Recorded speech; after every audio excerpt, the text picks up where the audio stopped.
সালামু আলাইকুম। এই ঘটনাটাতে একেকজনের বিশ্বাস এবং দৃষ্টিভঙ্গিটা একেক রকম থাকবে।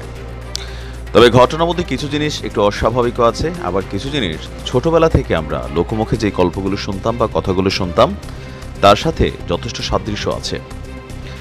একসময় আমরা যখন ছোট ছিলাম, তো আমাদের মায়েরা যখন আমাদেরকে জন্ম দিত বা এর আগের সময়টাতেও বাচ্চা হইলে জিনের আসর বা জিনে নিয়ে যায় বা জিন বাচ্চাকে অপহরণ করে, এমন ঘটনা কিন্তু ছোটবেলা অনেকেই শুনেছেন। তো আজকের এই যুগে এসে আমাদের এক বোন তিনি যে বক্তব্য দিচ্ছেন, ভিন্নধর্মী এক ঘটনার প্রেক্ষাপটটা হচ্ছে একজন প্রবাসীর স্ত্রীর নবজাতক সন্তানকে জিনেরা ডেলিভারি করে বাচ্চাটাকে নিয়ে গেছে। এর মধ্যে কিছু অসামঞ্জস্য ইস্যু আছে, সেগুলো আমরা আলোচনা করছি। আপনার মেহেরপুরের গাংনী উপজেলার নওদা মঠপুরা গ্রামে এই অদ্ভুত ঘটনাটি ঘটেছে। এক গর্ভধারিণী মায়ের বাচ্চা প্রসব করিয়ে বাচ্চা নিয়ে গেছে জিন, এমনই অভিযোগ করছে ওই বাচ্চার মা আজমিরা খাতুন। তার দাবি, সিজার করার জন্য হাসপাতালে যাওয়ার প্রস্তুতি নিচ্ছিলেন। ঠিক ওই মুহূর্তে 5 জন মানুষ তার রোমে প্রবেশ করে। তিনি তাদেরকে জিন হিসাবে বলছেন এবং তার বাচ্চা প্রসব করে নবজাতককে নিয়ে চলে যায়। এই সময় বাচ্চার সাথে সাথে রাজশাহী মেডিকেল হাসপাতালের রিপোর্টগুলো নিয়ে যায় জিন। এছাড়া আপনার প্রত্যক্ষদর্শীরা বলছেন যে ঘরের দেয়ালে 2 হাতের রক্তমাখা ছাপ, হাতে এবং পায়ে এই আজমিরা খাতুনের জিনের নখের আঁচড়ানোর দাগ রয়েছে। নবজাতক বাচ্চাকে হারিয়ে এই মুহূর্তে দিশেহারা তিনি বলছেন যে 2টি সাপ মারাই তার জীবনের কাল হয়ে দাঁড়িয়েছে। তিনি যখন প্রেগনেন্ট ছিলেন তখন ঘরের মধ্যে 2টি সাপ দেখেছিলেন, তারপর ওই 2টি সাপকে তিনি পিটিয়ে মেরে ফেলেছিলেন। তো তখন তার ভাই তার ভাই 2টা সাপ মারছিল তার বক্তব্যের পরে। তো এর কিছুদিন পর একটি জিন এসে আমার গলা চেপে ধরে এবং বলে, তুই আমার বাচ্চা মেরেছিস, আমি তোর বাচ্চা নিয়ে যাব। এখন অনেকে ভাবতে পারেন যে সাপ জিনের বাচ্চা কিভাবে হয়। কোরআন হাদিস দ্বারা প্রমাণিত জিন যে কয়েকটা রূপ ধারণ করতে পারে, এর মাঝখানে কিন্তু একটা রূপ হচ্ছে সাপের। তো কোনো জিন যদি কোনো প্রাণীর রূপ ধারণ করে, হচ্ছে কুকুর, তারপরে হচ্ছে আপনার সাপ, এরকম কোনো প্রাণীর যখন রূপ ধারণ করে তখন কিন্তু তার যে জিনি ক্ষমতা ওইটার কিন্তু থাকে না। এটা কিন্তু সহিহ বুখারীর হাদিস দ্বারা প্রমাণিত।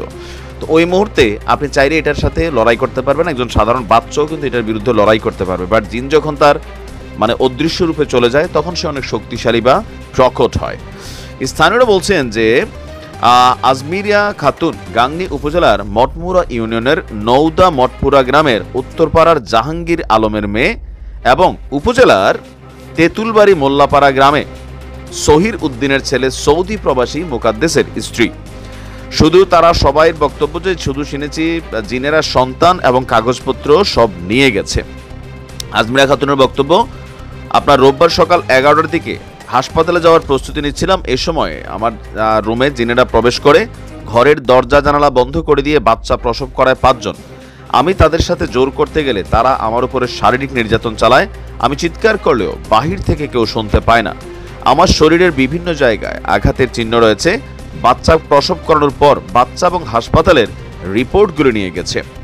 দীর্ঘক্ষণ ঘরে থাকায় আমার মা ঘরের দরজা ধাক্কাধাক্কি করে কোনো সাড়া না পেলে দরজা ভেঙে ঘরের ভেতরে ঢুকে আমাকে অজ্ঞান অবস্থায় পায়। তো এখন এই যে রিপোর্টগুলো কেন জিনেরা নিয়ে গেল, এটা একটা অস্বাভাবিক সামঞ্জস্য। ঘটনার পেছনে আরও কিছু আছে কিনা। এখন আজমিরা খাতুনের বাবা যিনি আছেন জাহাঙ্গীর আলম, তার বক্তব্য, আমার মেয়ে ও ছেলে 2 জন মিলে গর্ভবতী অবস্থায় 2টি সাপ মেরেছিল। তো এই কারণে জিনেরা এই নবজাতককে নিয়ে গেছে। আর ডাক্তাররা বলছেন যে পরীক্ষা নিরীক্ষার মাধ্যমে বিষয়টি চূড়ান্ত জানা যাবে, তবে তার শরীরের বিভিন্ন স্থানে আঘাতের চিহ্ন রয়েছে। উপজেলা স্বাস্থ্য কমপ্লেক্সের যিনি দায়িত্বশীল কর্মকর্তা আছেন, আপনার তাদের বক্তব্য হচ্ছে যে আপনার পরীক্ষা নিরীক্ষা চলছে। রোগীর পরিবার এবং শ্বশুরের পরিবারের সাথে চূড়ান্ত পৌঁছাতে পারেনি। বৈজ্ঞানিকভাবে এটার কোনো সত্যতা নেই। আচ্ছা, তো এখন এখানে বিষয়টা হচ্ছে কি, এখানে নানান ধরনের বক্তব্য আছে। কেউ বলছেন যে তিনি মানসিকভাবে কিছুটা অসুস্থ বা পাগল। এখন এই বিষয়গুলোকে আসলে প্রমাণ করা অনেকটা কষ্টকর। কেউ বলছেন যে এই মহিলা যে প্রেগনেন্টই ছিল না, তিনি নিজে মানসিকভাবে অসুস্থ থাকার কারণে তিনি মনে করতেন যে তিনি প্রেগন্যান্ট। তারপরে রাজশাহী হাসপাতালের যে ডাক্তারের কথা তিনি বলছেন সেটারও কোনো নাকি অস্তিত্ব নাই। তো ঘটনা দুইটাই হইতে পারে, ছোটবেলা যা শুনছি এগুলোও হইতে পারে, আবার হইতে পারে যে না তিনি আসলে মানসিকভাবে বিকারগ্রস্ত অথবা অসুস্থ, যার কারণে তিনি হয়তো কাল্পনিক কোনো জগতে বসবাস করেন। তবে জিন জাতির অস্তিত্বকে অস্বীকার করার সুযোগ নেই। একটা বিরল ঘটনা আমার কাছে এই গত 5 বছর নিউজ করার মাঝখানে আমি প্রথম দেখলাম। যারা ওই এলাকার আছেন তারা আসলে প্রকৃত ঘটনাটা কি ঘটেছে নাকি এটার পিছনে অন্য কোনো কাহিনী আছে সেটা হয়তো আপনারা জানাতে পারেন কমেন্টের মাধ্যমে।